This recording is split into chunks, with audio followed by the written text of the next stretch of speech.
Sanctissimi Patris Benedicti, regula, caput 12, quo ordine ipsi psalmi dicendi sunt. In primis, semper diurnis horis dicatur versus, Deus in adiutorium meum intende. Domine ad adiuvandum me festina et gloria. Inde hymnus unius cuiusque hore. Deinde prima hora Dominica dicenda sunt quattuor capitula psalmi 118. Reliquis vero horis, id est tertia, sexta et nona, terna capitula supradicti psalmi 118 dicantur. Ad primam autem secundae feriae dicantur tres psalmi, id est primus, secundus et sextus. Et ita per singulos dies ad primam, usque ad dominicam dicantur per ordinem terni psalmi, usque ad nonum decimum psalmum. Ita sane, ut nonus psalmus et septimus decimus partiantur in binas gloria. Et sic fit, ut ad vigilias Dominica semper a vicessimo incipiatur. Ad tertiam vero, et sextam, et nonam secundae feriae, novem capitula, qua residua sunt de 118 psalmo, ipsa terna capitula per eastem horas dicantur. Expenso igitur psalmo 118 duobus diebus, id est Dominica et secunda feria, tertia feria jam ad tertiam, sextam vel nonam salulantur terni psalmi a 119, usque ad 127, id est psalmi novem. Quique psalmi semper usque ad Dominicam per eastem horas itidem repetantur.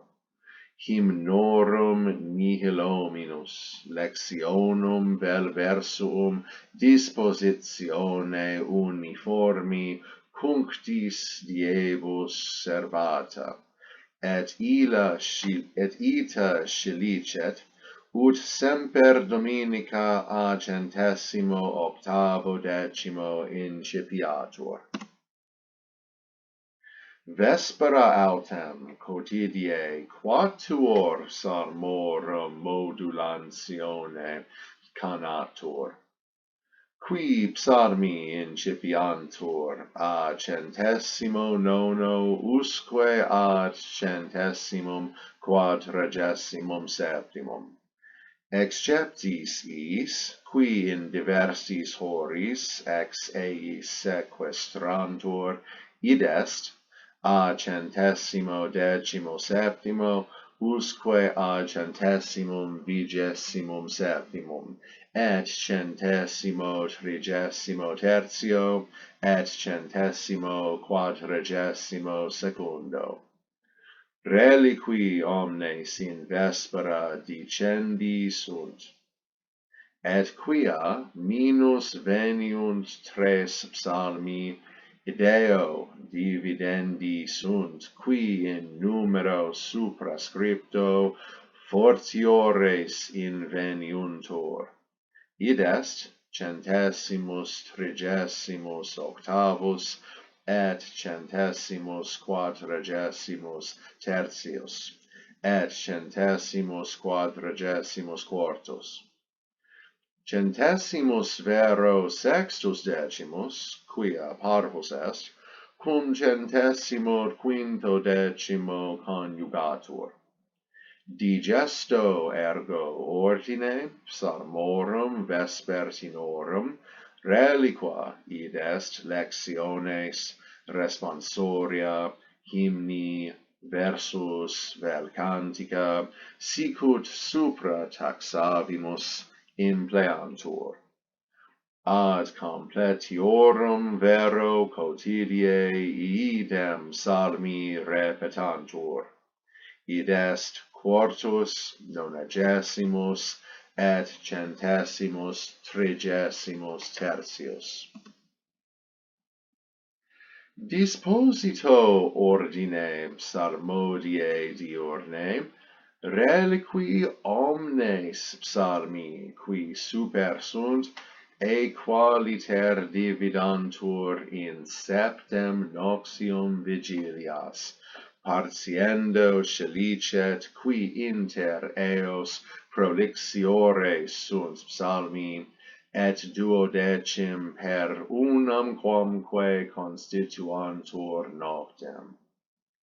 Hoc precipue commonentes, ut si cui forte haec distributio psalmorum displicuerit, ordinet, si melius aliter judicaverit, dum omnimodis id attendatur, ut omni hebdomada psalterium ex integro numero centum quinquaginta psalmorum salatur, et dominico die semper a capite repetatur ad vigilias.